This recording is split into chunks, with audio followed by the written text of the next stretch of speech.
Hello there, kia ora. I've been a bit busy over the past couple of weeks working on research to help identify candidates waving great big red flags on the hard right of the political spectrum in this year's local body elections, which you'd think would be easy because, red flags stand out amongst the colour schemes that they use. But I've also been getting heaps of messages asking me to look into specific candidates all over the mutu. Voters have got some serious concerns. There's a candidate who's been accused of literal war crimes. There's a white supremacist neo-Nazi who delivered a pig's head to the door of one of the mosques that was hit by the Christchurch terrorist, who he seems to really idolise, that was seemingly endorsed by the Free Speech Union this week. There's one campaigning on being fiscally responsible, while downplaying the fact that he was jailed for fraud so serious it was considered to bring accountancy into disrepute. There's a convicted bank robber. There's candidates running secretly under united banners, with mystery funders acting like a political party while denying that they're connected somehow, but only promoting the misleading content from their ticket and complaining that the public isn't buying it. And of course, there's a heap of Voices for Freedom members, pseudo-law aficionados, and ACT-aligned candidates. And I should have the first few videos about those red flags out by the end of the week.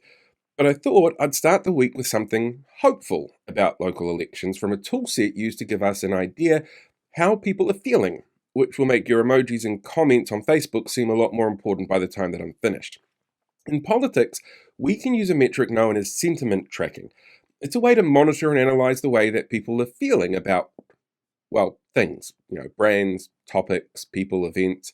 There are some really sophisticated tools which use data scraping techniques to create an overall picture of how the public feels about whatever it is that they've been sent out to research. They look at things like the number of posts on a topic compared to the sentiment of those posts, how different demographics might feel about a topic. You can use it to see how sentiment is shifting, and it gives long-term trends a way to be identified. It's actually the tool which first identified Jacinda mania in 2017, which allowed experts to see that while the public was, a bit anxious about COVID in 2020, that they still had high trust in the 1 p.m. briefings, and it actually allowed businesses to time their COVID-related announcements to help them gain more trust in the public.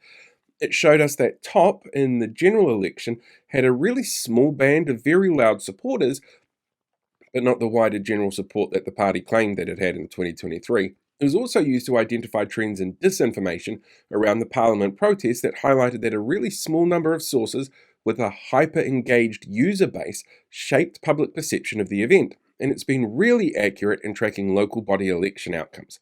It predicted the wins for Leanne Dalziel, Andy Foster, Phil Goff, and Aaron Hawkins in the mayoral races that they won before formal polling identified those trends in each campaign. And despite some muckraking headlines and stunts from opponents to change that. And what we're seeing for this year's local body election, it's kind of fascinating. The most positive sentiment, for example, for that white supremacist comes from a small but very active spot on Twitter, and what is seen by them is an endorsement for the beliefs that he holds from the Free Speech Union. On every other platform, the sentiment is the lowest ranked of any tracked around the country.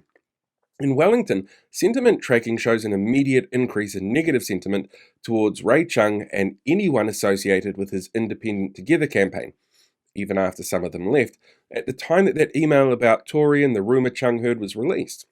We saw that happen across all platforms.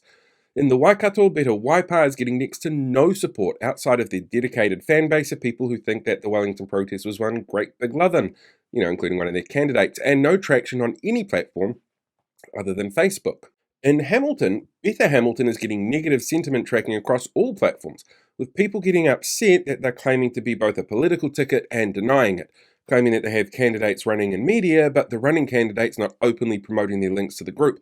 Its connections with a known spreader of disinformation and how candidates seem to be trying to downplay that link while their content shows up on pages with links to the disinformation community. In New Plymouth, the existence of two groups with links to disinformation is being met with mostly negative sentiment, with Twitter again being the outlier driven by some of the most well-known disinformation spreaders on the platform being in that area, while Facebook has actually been neutral to negative. While in Whangarei, the launch of a Voices for Freedom aligned community AstroTurf group has seen a massive negative sentiment shift towards the candidates at that launch event, which include the current mayor. and somebody else on council who wants to be the mayor. In fact, in most parts of Aotearoa, the sentiment tracking around candidates and groups with links to disinformation are specifically positive within disinformation group members and specifically negative outside of those groups, which are significantly larger, which is where your reactions and comments actually come into play, especially in public forums, community pages, and other sort of shared online spaces. Research out of Victoria University shows that more polarized or emotionally charged conversations and reactions tracked on social media, the higher the turnout, because a strong sentiment, whether that's positive or negative, is a motivator for people to act. And overwhelming negative public sentiment is shown, based on research from the UK around Brexit, to drive people to vote against something or someone that they see as inherently negative.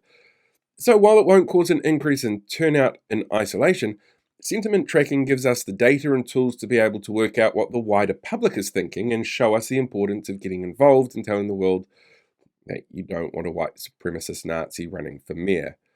But the important part here to remember is that it's got to be constant. We've still got months to go until the election, so keep being involved, keep being active, and keep encouraging people to get out there and vote.